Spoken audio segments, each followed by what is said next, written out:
morning and welcome to another live edition of Wealth Building Wednesday. Wealth Building Wednesday is a live broadcast airing every single Wednesday, 10 a.m. Central Standard Time, and we are brought to you by TRHT Selma. TRHT stands for Truth, Racial Healing, and Transformation. And that is exactly what we hope to do with every single broadcast of Wealth Building Wednesday. We have phenomenal guests who are able to share with us information and resources that can help us build our wealth. And today is like every other Wednesday, we have an amazing guest. He is a guru, honey. Listen, when I put the promotional image out, folks started saying, yes, he's amazing. So welcome to you. Good morning, Austin Goble. How are you? I'm doing so well, Lydia. How are you this morning?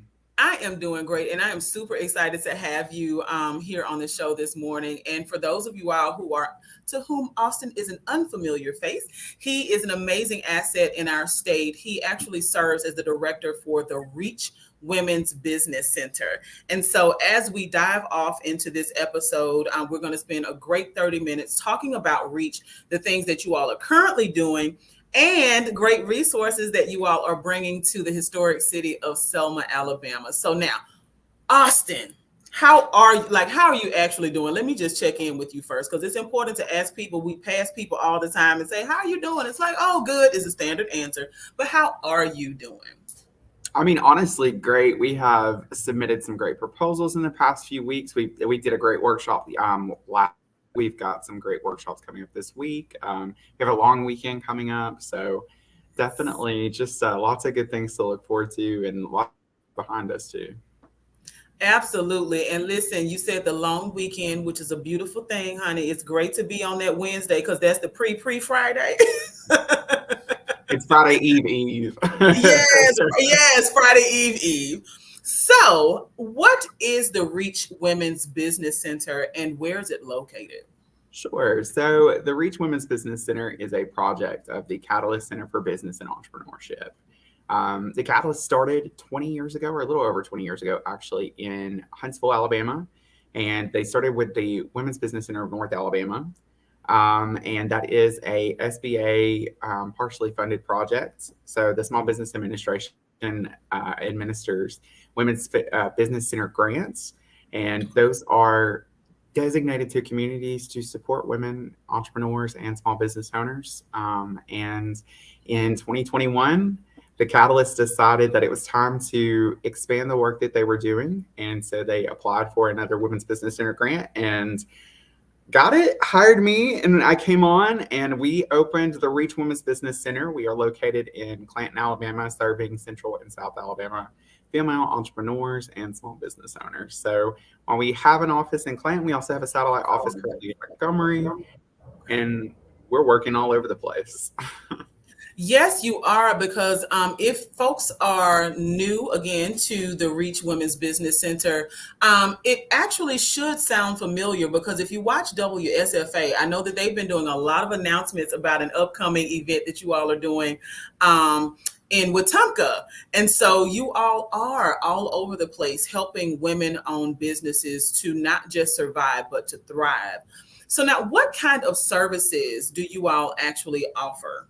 I know for a fact that you do workshops, right? Mhm. So let's be very specific, because we're hoping that women who are either thinking about starting a business, or those who have started a business and maybe thinking about how to grow that business, or even folks who have operated businesses for decades and maybe thinking about how to, gradually transition the business. What services do you all offer for women-owned businesses? So part of our mission actually is that we serve entrepreneurs in all stages of business, just like you said. And so when it comes to workshops, we have two primary buckets of work. We have our training portion, which is the workshops and events that we host. And then we have our coaching portion. And so within the workshops, we could be talking anything from accounting 101, let's dig into the types of accounting systems that you need, all the way to we're looking at how you can do business with the government, all the way to let's talk a little bit about marketing, to I've been in business for 10 years, but now it's time for a rebrand. We're going to have a conversation around that. So it really does span the kind of life cycle of a business, if you will. And so we try to be really diverse in the workshops that we're offering to make sure that we're covering the needs of small business. And then the other for that is the coaching. And so that's one-on-one business coaching with subject matter experts. So again, going back to accounting, if you need an accounting coach, I'm not the accounting guru. I like to joke that I know a little bit about a lot of things, but accounting is not one of the little bits. I know only that you need an accountant, and they're Yes. going to be really critical in that success. And so, what I would do is I would pair you with one of our accounting coaches that is a accounting expert. And so that's one of the really great benefits of one-on-one business coaching is that you're getting to talk to the person that's going to best be able to support you.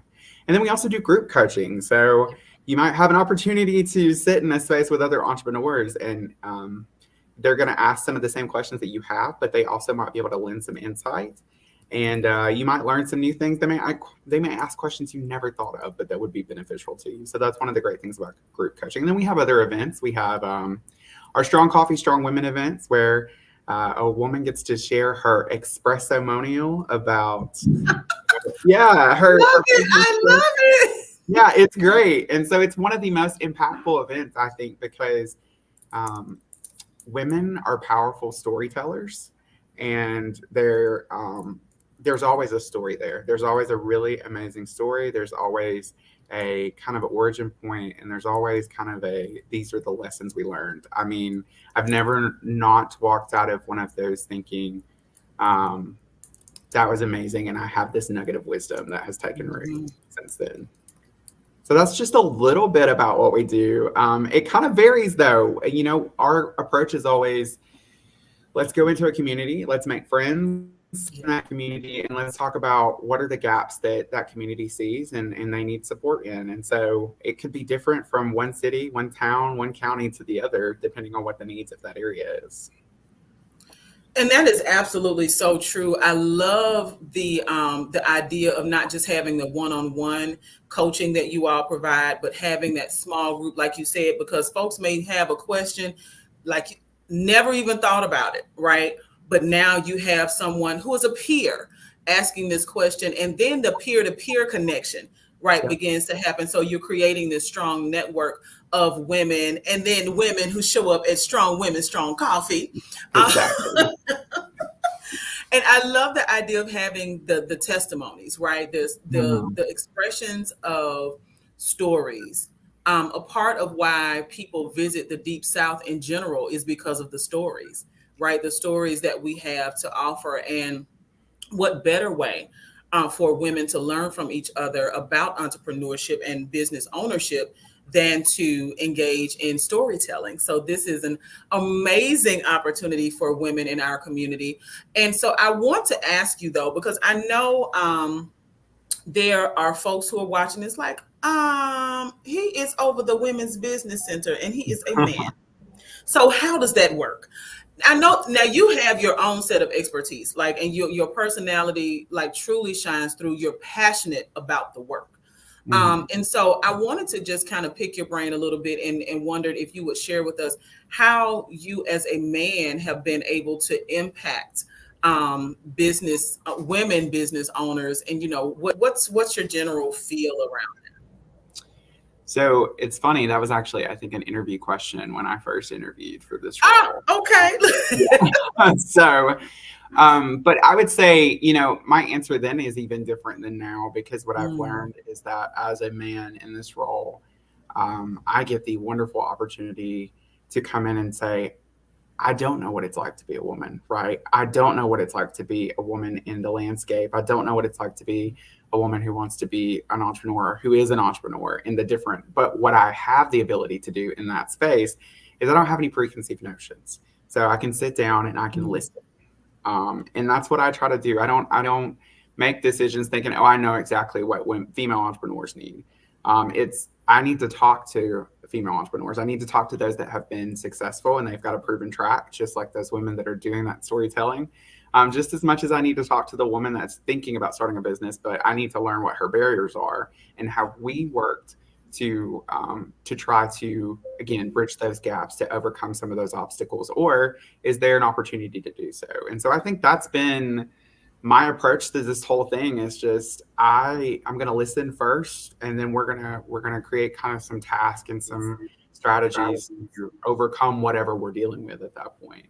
Um, yeah, I mean, I think that's the most simple way to put it, is that it's about taking it in first, Yeah. um, before just making decisions, thinking that I understand an experience that's not mine.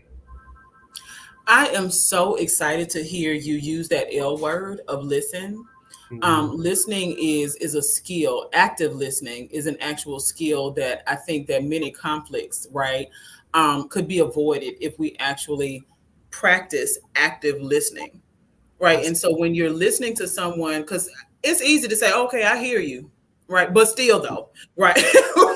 But Right. when you're actively listening, that totally changes the game, because then that means that you are able to respond to people in a way that's meaningful and makes people feel heard.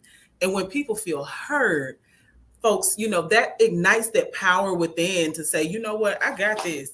Listen, I know Austin is over here at Reach. I know I can get over. Let's make this tapestry, right, or this fruit salad, if you will. Like, I need some apples from over here at Reach. I need some oranges. I need some bananas. Like, whatever those ingredients are to make the most delicious fruit salad for our business. So I truly appreciate, as a woman who owns a business, I truly appreciate the fact that the number one thing that you stated is that you're willing to listen. And so that's super, super important. So now, what kind of, because I know that you all have a broad variety of programs and services available. You talked about that at the top of the show. So if you're just now tuning in and you want to learn more about Reach, you're going to have to wait until the end of the broadcast and then rewind all the way back to the beginning, and make sure that you hear all of the great programs that are available through Reach. But there are also some specific designations, Mhm. certifications that can help women-owned businesses start and even grow their businesses, right? So there are, you have some women-owned business certifications. You have some minority-owned business certifications. So, or if you are a woman of color, then that would be a great opportunity for you as well. You've got the opportunity to, if you know that your business is maybe located in a disadvantaged area, that might be an opportunity for you to look into a certification there. So there are lots of great certifications out there. And I'll tell you, Lydia, where they most benefit you is if Mm-hmm. you want to do some contracting with the federal government, with the state government. If you're looking into giving into government contracting, I think that those certifications are a great tool to have in your belt. Um, So now let me ask you this, because you said certifications, uh-huh. which sounds like I have to have a certificate. Mm. So is there a test that we have to take, or what are the so how do certifications work when it comes to earning designations around, minority owned, women owned, veteran owned businesses? So, okay, well, I'm going to oversimplify this by saying it's paperwork. It's not so Okay. much as taking a test. Okay. It's filing some paperwork. It's getting with the right folks that can help you along the way. There are specifically organizations that do this, that they come in and help you along this path. And as I was talking about, there are just so many. Some, if you are ability owned business certifications. There are disabled veteran. There are veteran owned business certifications. There's a ton out there, but you want to make sure that you're getting with the experts to walk you through that journey, because it can be confusing. But it's not like you got to sit down and sit for a test. Like we automatically already we're like, oh, we got to take all these classes and we got to take a test. Hmm. I don't do well on no, it's not like that. It's very much an application process, but it can be rigorous at times, and so that's why I would always say reach out and let's get you with the right person to help you in that journey if that's something you're interested in doing. And so now you talked about these specific certifications being relevant when it comes to securing government contracts. So Mhm. now, what does that actually look like? Because I know a lot of folks that I've talked to, when you say government contracts, the thought is like, oh, but I don't make military uniforms. I don't make weaponry, so because you're thinking government in the small box. But like, what does the government actually purchase? And those certifications can actually help move some of our businesses that we may not even be thinking, that the government will want to contract with us. Absolutely. I mean, I always say, think about it this way: the government, anything that folks in the government, state or federal, can wear, can use, can drive, can put in the room, can sit on, like all of those things have the opportunity to be avenues of government contracting. I know people that have done interior design for the military. And that's Awesome. not automatically what you think. You're like, the military, they're picking out, Shea Right. lounges and all that. No, but they do need somebody to come in and do some of those things sometimes. I mean, think about there are plenty of government entities that have maybe some architects on staff, but if they're Mhm. building a building or a new facility, they've got to call somebody in to do that. And then there's a construction company they have to work with. And then Mm. so there across the board, there are so many opportunities for everyone, but especially for women. The government has a goal. I think it's a 5% goal of all contracts to be awarded to women-owned small businesses. Uh, Wow. yeah, and at this time, we're not hitting that mark. I think that's only happened twice since that rule's inception, Hmm. and that's been around about 20 years or so. So there are opportunities out there. And I would say the reason that we don't hit that mark often is because most people just don't think about government contracting as an avenue for their business. And so if that's something that you think, if you've got a product or service you think the government could use, then let's have a conversation. We have a whole wing of our organization that focuses on getting folks ready to be government contractors or exploring if that's a good option. And I'm so excited to hear you say that. So, y'all, if you are watching, if you have a small business or if you have a business that provides something that people can eat, can wear, can drive, can sit on, if you build things, if you paint things, the government somewhere probably waiting on you to get your certification on business so that you can become a part of that 5%. And while 5% doesn't sound like a lot, when you think about state and federal government contracts that are available, right? And all of the money, like we watch the news all the time and we see all of these zeros that are being spent in many areas. What is 5% of that, right? Because there's a need. So, ladies, let's get it together. Let's reach out to reach. Listen, so that we can start to build our wealth. Um, Wanted to ask you about some of the most important steps that women need to take, or that business owners in general need Mhm. to take when it comes to stepping out into becoming a business owner. It can be a very daunting task, especially if you have, come from a collegiate experience, you're now in a 9 to 5, but you are super talented, right? When it comes to artistry, you are a baker, you are a soap maker, and people are buying your products, right? Mhm. But it's scary to have to transition. So, what are some of the most important steps that we need to take as entrepreneurs to prepare us to step out into business ownership? Absolutely. And I do want to, go ahead and preface that our primary focus, of course, is women and women in success in business, but we will support men as well. If Yes. you need assistance, if you need coaching training, come to us. We're still going to help you. But as you're talking about those steps, I think the first one that I always tell folks is make sure you're ready at that Mm. point in your life. Like, everybody always says, well, I'm not ready to have children. And people will say, well, you're never really ready. Well, it's kind of the same thing with a business. You're never really ready, but you want to be at a good place that you can really dedicate the time and energy to that, because entrepreneurship is hard. Starting a business is hard. It is like a child. You are going to have to pour time and energy and love and passion into it. And it's going to grow, and you're going to hope that it returns, in that way. But it does take some time. And, one of the things that you and I were talking about before was get your house in order. Because if your house is not in order, your business cannot be in order. And I say that really in the terms of finances, because so many go into this and they think that business is going to be maybe a get out of debt card, maybe a savior kind of moment. And Hmm. um, they find often that it's actually going to take more money on the front end. It's an investment a lot of times, or it's not going to return on that investment as quickly as they thought. And so I always Hmm. just tell people, like, the first thing you can do is just be prepared for what really being a business owner looks like. Um, the second is seek out support. That's, I would say, the number one thing that people come to us to. It's not even just learning, it's sometimes just having somebody to talk to. Entrepreneurship is a lonely journey sometimes because you are all hats and you are everyone in that business at the same time. And so we want to make sure that you have a good support system. And sometimes that just means, I don't know what color we need to paint this room and yada, yada. And at the end, you've answered your own question. But again, I'm listening and I'm here to support you. So if there's something you need me to weigh in on, I'm here. But also, if you just need to talk it out, I'm here. So I think a support system. And I think that we offer that in different ways.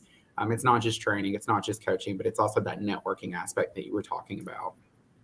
And that's, you've got to have people in your corner. And so one of the things that you just mentioned around being an entrepreneur, being a lonely journey, right? Mhm. That's an important consideration for folks, especially when you think about the fact that some of us have started businesses in, I guess, as a goal, one of our goals is to actually move away from 9 to 5, thinking that being an entrepreneur is actually going to give you more free time. You can live and do what you want to do. Is that true? So I hear this a lot, and I'm not a dream killer ever, but I do want people to go in with a really realistic lens. And so what I tell people is you may have more flexibility in that you're going to be working from the ball field instead of working from your desk and not being at the game, right?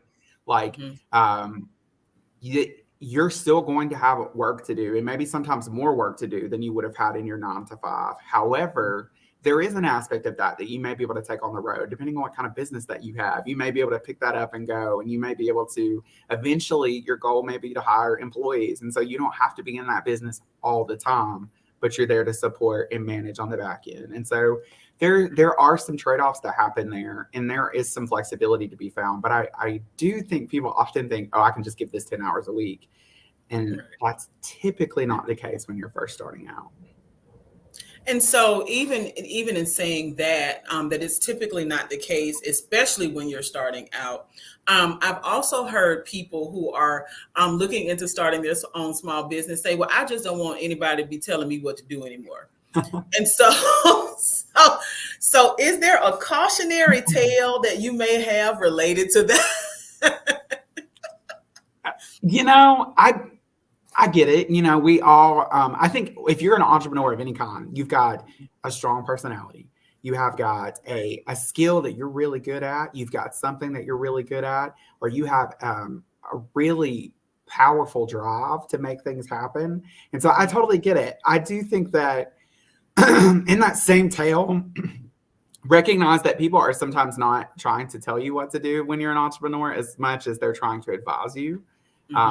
And that's not just coming from organizations like ours that work with entrepreneurs. That's also coming from places of, if you go to the bank and they're telling you, hey, this is not a feasible loan option right now, they're not discouraging you. They're not telling you no, that you'll never be successful. What they're telling you, though, is that there's some work to do. And so I think that is the biggest thing, is that, yeah, you get to be your own boss when you're an entrepreneur. But at that point, we want to surround ourselves kind of with this informal board of advisors. So don't think of it. It's not a board of directors. They're not telling you what to do, but they will advise you. And you want people in your corner, like we were just talking about. And so, nobody's going to tell you what to do. And if they do, the cool thing is you can just be like, no. But you definitely want to have folks in your corner that are going to help you stay on track. Well, and the pool of people call your customers, right? Because depending on what your service or your product is, if people keep saying, hey, I've tried your hamburger 3 different times, I'm trying to support your business, but it's dry and is I can't really finish it. That may be, we may not interpret it as someone telling us what to do, but people who offer feedback and actually seeking feedback. Last week, we talked to a branding expert who is from Selma, but she resides and actually runs her own company in Atlanta. And she talked about, the importance of seeking feedback, right? And how to Um, consider that. So yeah, people, having that round table, if you will, those folks that you suggest that we find or build that support system, having that board of advisors, right, which is different from a board of directors. Because if your advisors tell you some stuff that you're not willing to do, you just be like you said, no, yep. Mr. Complacent. No, you're right. But Right. your customers also inform you of what's working and what's not. So now, are there any differences that you've noticed over time in your role in the things that women may have to or need to consider versus men who come into business ownership?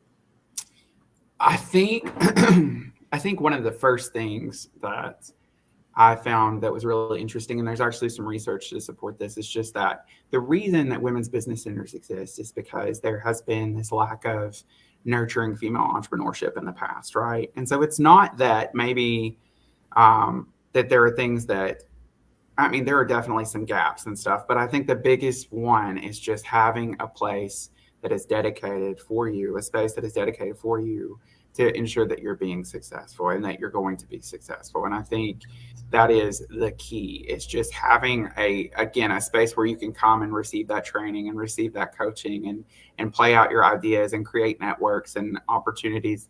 I think that was the biggest thing. Some people ask me, well, why do you need a women's business center? And I think You're that's right. why, is because Hmm. historically there's not been support for women in entrepreneurship. Women have had to kind of claw their way into that role. And we've seen it happen time and time again throughout history, and successful history. Right. Um, but why not level the playing field? And that's what women's business centers do, is they help level the playing field. Um, Absolutely.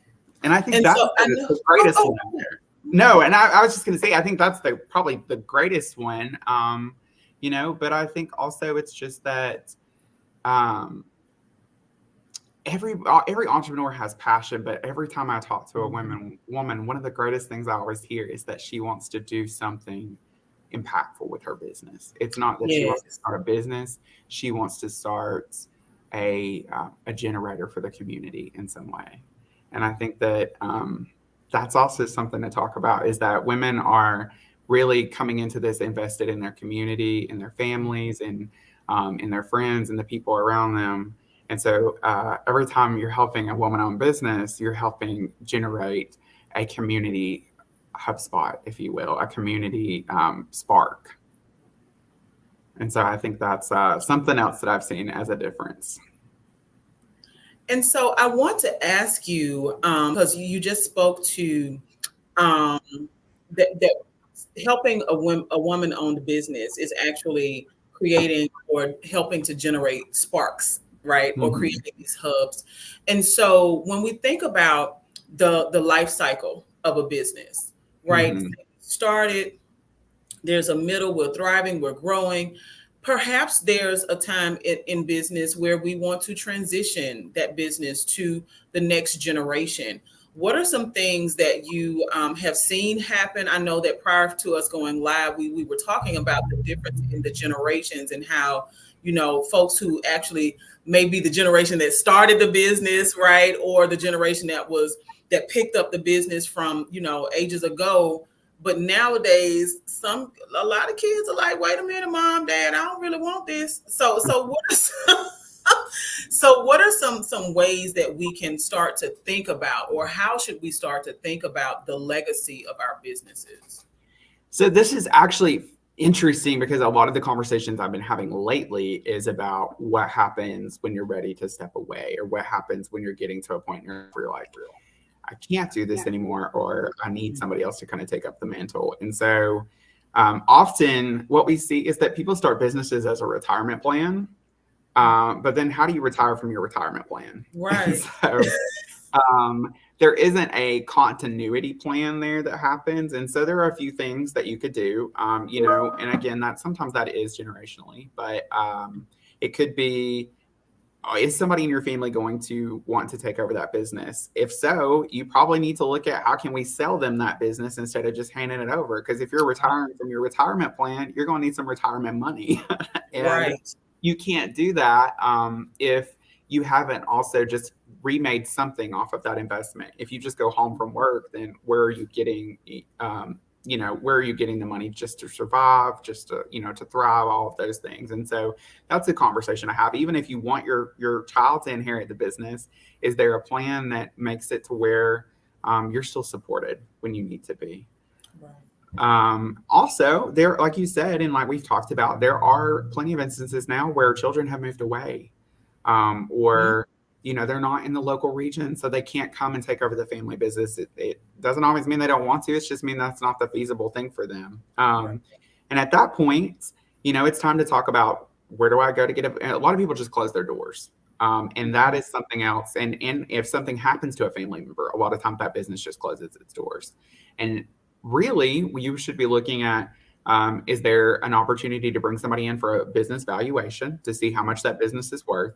And then is there an opportunity to sell that business? There are so many entrepreneurs out there that say, maybe I have some money to invest, but I don't want to build this thing from scratch. But then they're looking for opportunities to invest in a business that's already a community staple, that's already established itself, that has a name, a brand, an identity that then they can come in and continue on. So, a lot of people say, well, I don't want to see this close because it's my legacy. It's okay, because a lot of times, just because that person's not related to you doesn't mean they can't come in and support that legacy. Absolutely. So I think that's the biggest thing, is just, I encourage everyone at the very beginning, we find it morbid sometimes to think about what the ends looks like. But it's the same as when we talk about getting our personal affairs in order, get your business affairs in order. What is the next step for your business? What is the plan? Absolutely. And so these are very important considerations. I know we are going over time, but I just We have really, too much fun. oh, yes. Okay. So I really wanted to make sure, though, that we talk about the great things that are happening with our collaboration. So the Reach Women's Business Center is partnering with TRHT Selma to produce some fabulous events. Thursdays, right? We've heard of First Friday and Second Saturdays. We are starting Third Thursdays. So every third Thursday, you guys will be in town. And what is the plan? Like, how, I know we're doing networking, and I know that you're going to share some information. So let's talk a little bit about what that's going to look like in our community. Yeah, so the goal that we came up with for Thursdays as we're working together is that we want to take a couple hours, because it is really hard, really broad of a region that we're serving, and so we want to ensure that we're giving everybody some good, adequate time. The cool thing is we have so many workshops and things that are virtual, so you can tune into those as well. But what we're going to do on Third Thursdays is an hour of that's going to be dedicated to a training workshop that we're going to focus in on a topic. And like I said, I'm all about the feedback. So give me feedback each time. We're going to dig into what topics you want to talk about as small business owners and as entrepreneurs. And then that other hour is going to be spent on group coaching. And so as we talked about, that is a excellent model, because there's an element of networking that happens with group coaching. There's an element of peer review almost that happens with group coaching. And it's going to be a time for us to work through whatever we talked about in that workshop. We're going to talk through questions, or even if it's the previous workshop, let's dig into that business plan. Let's dig into the marketing plan, whatever the case is. We're going to work with you on that in that coaching session. So we're trying it out for Third Thursdays, and who knows, we may have something else going on top of that. Yes. Lydia, I think you and I are a lot like some of my other partners that are also my friends. We get in a room and then we end up dreaming up like 3 things each time we talk. So it's a combination. I know, right? Good, getting into good trouble. And so we are super excited for Third Thursdays to kick off this month, October. October 19th is the third Thursday in the month of October. So we want to invite you out. This is an evening event. So don't think you got to take off work, get off work. Maybe, if you got kids, you may want to like grab them something and throw it into the house and, and then come on out and join us. We'll be at the Selma Center for Nonviolence. We're also going to, as this expands, going to be moving into our city center. The Mhm. CITI, and it's not city affiliated with Citibank unless they give us a big Citibank check, right? The CITI stands for Community Influencing Transformation and Innovation. And so this will become a hub where Reach and other programs will be able to come to downtown Selma, will engage with small business owners who are, again, whether you are in a place you want to start, you want to grow, or you're thinking about how to plan your way out of your business, will be a resource for that and so much more on Water Avenue. So we're excited though to kick off at the Selma Center for Nonviolence on Thursday, October 19th. And so if you're looking for information, make sure that you're following us on the Black Belt Community Foundation Facebook page, as well as the Selma Center for Nonviolence Facebook page. You'll also be able to find this information at Reach because they will have the flyer as well. So Mhm. we are excited to have this event kick off. We're going to continue this as long as there is interest. We want to pour as much information and as many resources into our community as possible. Again, the goal is not for businesses just to start and survive. We want to help business thrive. So thank you so much, Austin, for being here with me this morning. We have spent, look, more than 30 minutes, but it's been great time spent talking about the Reach Women's Business Center. How can folks get in touch with you? So you can visit our website at catalystcenter.org. You can also reach out to us at reach@catalystcenter.org. And you can call or text 256-428-8190. That goes directly to our client coordinator line. And so you'll be able to figure out where you need to go from there. If you're in Selma and other local central Alabama areas, you're going to come to us. And if you're in our North Alabama area, then you're going to go to our friends in North Alabama. But no matter what, we're going to get you in the right spot. And we're going to get you the assistance that you need. And just remember, everything that we do is free. Yes. So this is completely free to you. And let's give that number again. You said 256? 256-428-8190. Listen, and for those of you all who missed it again, it is in the chat. Okay, so I want to make sure that as well as the web address. So we have the number 256-428-8190 as well as the web address in the chat. Y'all, I'm super excited about this collaboration. We're going to do some amazing things in Selma thanks to the Reach Women's Business Center and Catalyst. So thank you again, Austin, for being here with me this morning and for traveling to Selma after you leave Wetumpka on the 19th. It's going to be a long day, but a great day. A It's going great to be day nice. for business in Alabama. So I'm looking forward to seeing you in person soon. Yes, ma'am. Thanks so much for having me this morning. Awesome. So listen, y'all, every single Wednesday, 10 o'clock a.m. Central Standard Time, we're right here on Wealth Building Wednesday.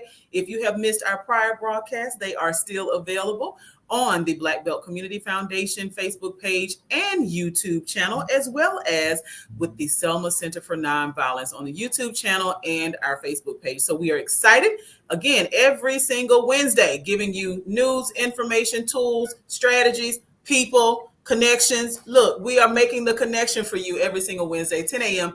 right here live. Y'all log on, tune in, ask questions, and share. Until next Wednesday, please get out here and start building some wealth.